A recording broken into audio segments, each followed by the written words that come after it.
สวัสดีพ่อแม่พี่น้องป้องปายเบิร์ดทุกคนเนาะพ่อแม่พี่น้องล่าสุดเนาะพ่อแม่พี่น้อง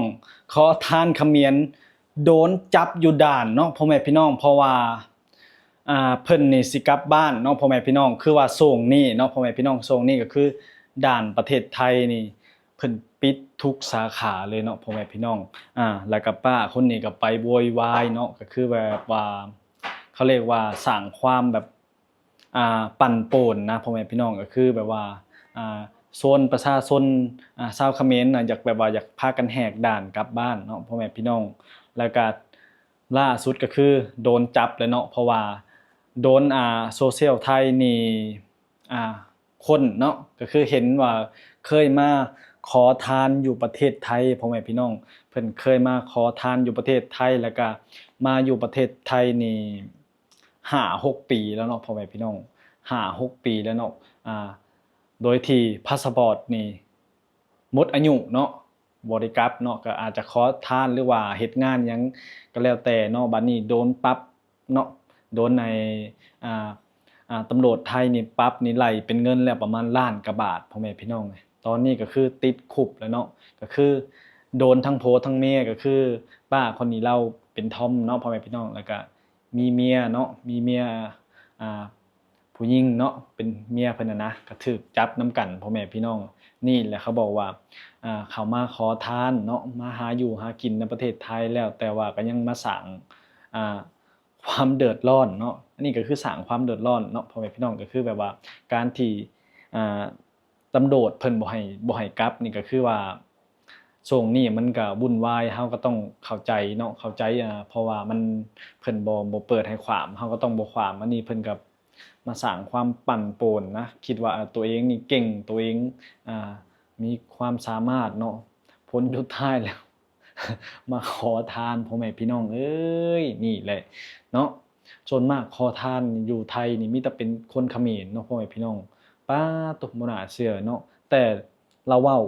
ภาษาไทยคล่องเลยแถมยังเว้าแบบอีสานนำก็ได้เด้อค่ะเท่าที่บ่พรเบิ่งเนาะเหลือเชื่อพ่อแม่พี่น้องป๊าดมาจากปีนี่เนาะแสดงว่ามาหลายปีแล้วพ่อแม่พี่น้องเอ้ยเพิ่นจึงว่าสามารถเว้า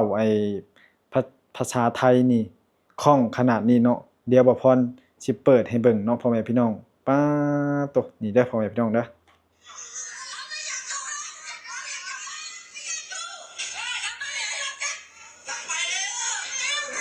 เนี่ยโหโจกเลยโวยวายเลยพ่อแม่พี่น้องเอ้ยเนี่ยโอ้อยากกลับไปบ้านพวกมึงต้องเปิดมึงเข้าใจไหมเว้าไทยเก่งอีกต่างหากพ่อแม่พี่น้องเอ้ยสาแบบว่าเว้าชัด100%เลยเนาะแต่ผลสุดท้ายโดนตำรวจไทยจับเนาะพ่อแม่พี่น้องเนาะเจอโลกโซเชียลไทยนี่อย่าคิดนะว่าคนไทยนี่สิบ่ฮู้เพราะว่าประเทศไทยนี่โลกโซเชียลนี่แรงอันดับ1นะบ่พรมองว่าอันดับ1ของโลกเนาะที่ไปอยู่ไสนี่ก็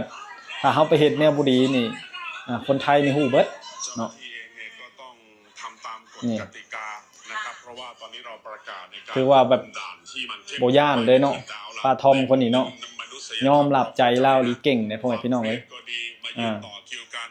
เด็กตัวเล็กเนาะๆก็มีเบิ่งกว่าความเครียดไม่พอแต่บุกเข้ามาทหารไทยก็เพิ่นบ่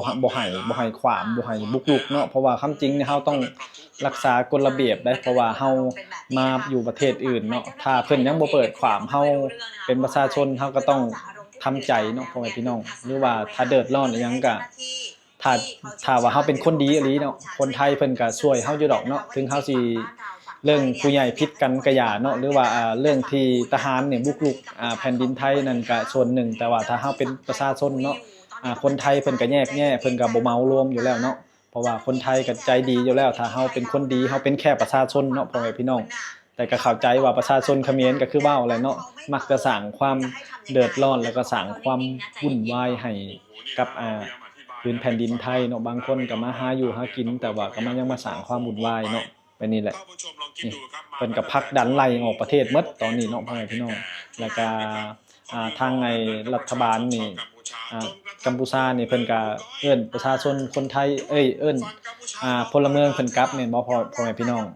แต่บางคนก็บ่อยากกลับเนาะ รีบกลับเลยเนี่ยโกยกันใหญ่เลยนะคะ รีบกลับเลยนี่ คือฝั่งกัมพูชาเนี่ยเปิดประตูในช่วงเวลาทุ่มหนึ่งไปจนถึง2 ทุ่มครึ่ง เห็นไหมครับท่านผู้ชมครับฝั่งนู้นกว่าจะเปิดด่านนี้เขาไม่ได้เห็นใจคนกัมพูชาบ้านเขาเลยหรืออย่างไรเนี่ย ค่ะ นะฮะก่อนจะปิดด่านเจ้าหน้าที่ ใจดำนะกัมพูชาเนี่ยใจดำ ได้2 รายครับกระทำความผิดคือเข้าประเทศไทยโดยผิดกฎหมาย ใจด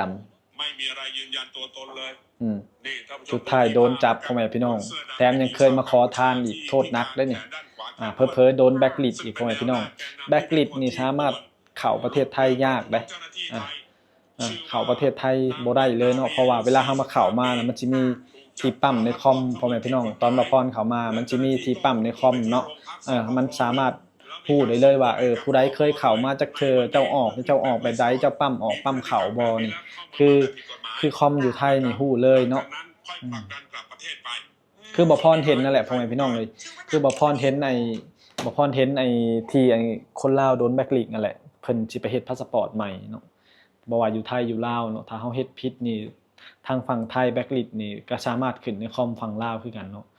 ก็โดนเจ้าหน้าที่เพิ่นถามว่าเจ้าไปเฮ็ดหยังมาเขาเจ้าคือแบล็คลิสต์เจ้า10 ปีพ่อแม่พี่น้องเอ้ย10 ปีเนาะเราก็บอกเราบ่ได้เฮ็ดหยังอยู่ซื่อๆตำรวจลาวแล้วเว้าแฮงได้เจ้าอยู่ซื่อๆเขาคือแบล็คลิสต์เจ้าเนาะตำรวจลาวเขาบ่ได้สนเด้อเขาบ่ได้เว้าม่วนเด้พ่อแม่พี่น้องเอ้ยเจ้าบ่เฮ็ดผิดเขาสิแบล็คลิสต์เจ้าบ่เจ้าไปเฮ็ดหยังเนาะเจ้าไปทำคดีหยังไว้น่าจะมีหยังที่หลายๆอย่างเนาะพ่อแม่พี่น้องลักลอบเพิ่นก็บอกว่าเพิ่นมาเนาะมารอบล่าสุดนี่คือลักลอบเข้ามาแล้วก็กลับไปวันนี้คล้ายๆว่าคิดว่ามันดนมันนานแต่เบิ่งแล้วก็เลยแบบคิดว่าประวัติเก่าน่ะมันลบล้างเพิ่นก็เลยจะไปเห็นพาสปอร์ตใหม่เนาะก็เลยแบบว่ามันบ่ผ่านพ่อแม่พี่น้องบ่ผ่านก็เลยได้ออกไปบ่ได้เฮ็ดซ้ำเฒ่าแล้วนะนี่แหละคือในนี้ก็อาจสิโดนแบล็คลิสต์ก็ได้เนาะพ่อแม่พี่น้องเพราะว่าเจ้ามาทำคดีขอทานตอนนี้คนไทยเพิ่นเริ่มแบบรณรงค์แบบว่าบ่ให้เงินขอทานบ่ให้ก็ดีคือกันเด้พ่อแม่พี่น้องเงินขอทานวันหนึ่งนี่โอ้ยเนาะบ่พรก็ยังบ่อยากสนับสนุนในคนที่แบบมาขออยู่ยังร่างกายยังครบสมส่วนแบบว่าเข้ามาแบบคนเขมรเข้ามาขอหลายๆนี่เนาะมันเฮ็ดให้ประเทศเฮาเสื่อมเสียเนาะคือเฮ็ดให้ประเทศไทยนี่เสื่อมเสียเสียเกียรติเสียประวัติภาพลักษณ์ประเทศไทยนี่กำลังมีความพัฒนาสูงแล้วก็ตอนนี้ก็ถนนหนทางสะอาดแฮงเนาะพ่อแม่พี่น้องถ้าเฮาปล่อยให้ขอทานมานั่งนี่มันเสื่อมเสียได้โอ้ยเนาะในอาเซียนนี่หายากได้สิงามเท่าประเทศไทยเนาะนี่มีทั้งรถไฟฟ้าใต้ดินมีทั้งหลายๆสิ่งหลายอย่างประเทศไทยนี่พัฒนาแฮงเนาะถ้าว่าเฮาปล่อยให้ต่างชาติเข้ามาขอทานแบบนี้นะเละพ่อแม่พี่น้องเอ้ยไปนั่งตามสะพานสะพานลอยโอ้ยอุ้มเด็กนกเด็กน้อยเนาะมันเฮ็ดให้ภาพเสื่อมเสียแฮงได้ซึ่งประเทศไทยนี่กำลังแบบพัฒนาแบบว่าความสะอาดหรือว่าหลายๆสิ่งหลายๆอย่างซึ่งแบบว่ามันกระโดดขวางเพื่อนบ้านไปแล้วนะถ้าเฮาปล่อยให้คนขอทานนี่เข้ามาสร้างภาพลักษณ์เสียหายนี่ก็บ่ผ่านเนาะพ่อแม่พี่น้องตอนนี้ก็เริ่มคนไทยก็เริ่มแบบว่าเริ่มขับไสไล่ออกหมดแล้วเนาะตีคือกันได้พ่อแม่พี่น้องเอ้ยเนาะบูดดอกแรงงานเนาะแรงงานลาวที่เขามาถึกตามต้องกฎหมายโอ้ยเนาะพ่อแม่พี่น้องเบิ่งเข้าไปต่อ MOU นี่เต็มอยู่เนาะคลิปนี้ก็ฝากให้พ่อพี่น้องเข้ามาฝากเป็นกำลังใจบ่พรนี่เด้อเนาะฝากกดไลค์กดแชร์กดติดตามบ่พรเนาะถ้าผู้ใดใจดีเนาะพ่อแม่พี่น้อง